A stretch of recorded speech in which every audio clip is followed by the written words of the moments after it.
আচ্ছা, আপনারা কি জানেন ইমান ভঙ্গ হয়? এই প্রজন্মকে আপনারা দিনহীন রাখেন না, দিনহীন আর রাখবেন না। কারণ এখন এমন একটি সময় এসেছে, ইন্টারনেটের মাধ্যমে এমন একটি সময়, যারা আলেম ওলামা তারা বদদিন হয়ে যাচ্ছে। আপনি কি ভাবছেন কি আপনি সাধারণ মানুষ থেকে আপনি মুমিন আছেন?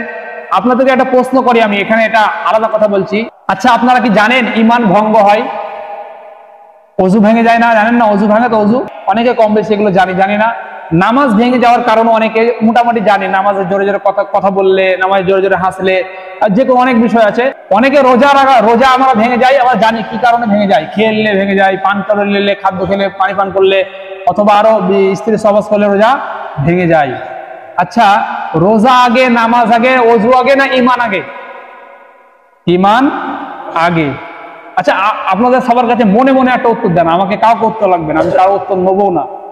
ইমান ভেঙে যায় না যায় না আগে বলেন। এটা অনেকে জানেন না কি ইমান ভাঙে কি ভাঙে না কে জানে। আমরা তো জন্মগত মুসলিম, সলিমউদ্দিন কলিমউদ্দিন আমাদের নাম, আব্দুর রহমান নাম, আব্দুর রহিম নাম, আব্দুল কারিম নাম।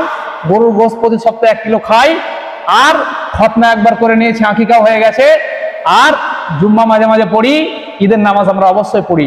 আমরা এরকম মুসলিম না? আচ্ছা বলেন, ইমান ভাঙে না ভাঙে না? কে বলতে পারবেন ইমান ভাঙে? ইমান ভাঙে কি ভাঙে না এটাই অনেকে জানে না। আমি বলে দিই, ইমান ভাঙে, ইমান নষ্ট হয়। এমন কিছু কথা আছে যেগুলো বললে, যেগুলো করলে, যে আকীদা পোষণ করলে মুসলমানের ইমান নষ্ট হয়ে যায়। তার নাম আব্দুর রহমান হলেও সে আল্লাহর নিকটে কাফের হয়ে যায়, ইসলামের দৃষ্টিতে সে মুসলমান থাকে না। এই ব্যক্তি, আপনারা বলেন এই ইমান ভঙ্গের কারণ আমি বেশি চাচ্ছি না, 3টে কারণ কে বলতে পারবেন? নিজের মনকে প্রশ্ন উত্তর দেন।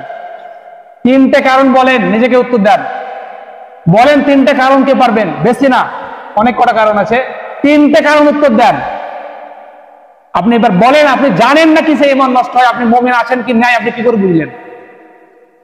ইমান নষ্ট হয় জানেন না, আর আপনি কি করে বুঝলেন কি আপনি মুমিন আছেন?